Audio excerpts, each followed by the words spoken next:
यामध्ये माझं गाव आरोग्य संपन्न गाव ही देखील हे अभियान सुरू आहे आणि त्यामध्ये मुलींसाठी गर्भाशय मुख कर्करोग प्रतिबंध HPV लसीकरण मोहिमेचा शुभारंभ जो आहे हा झालेला आहे आणि यासाठी हे मुलींसाठी महिलांसाठी काळजी घेण्याचं हे माझं गाव आरोग्य संपन्न गाव याच्या माध्यमातून तेही आपण करतोय आणि म्हणून या जिल्ह्यात देखील संपूर्ण महाराष्ट्रामध्ये ही HPV जी लसीकरण आहे हे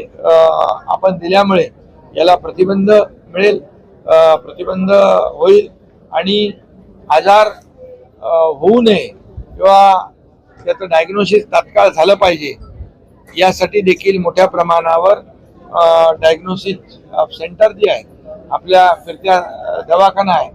मॅमोग्राफी सारख्या गाड्या आहेत या देखील याच्यामध्ये काम करताय आणि आपल्याला सगळ्यात म्हणजे एक प्रिव्हेंटिव्ह हे सगळ्यात महत्वाचं आहे. सर्वांसाठी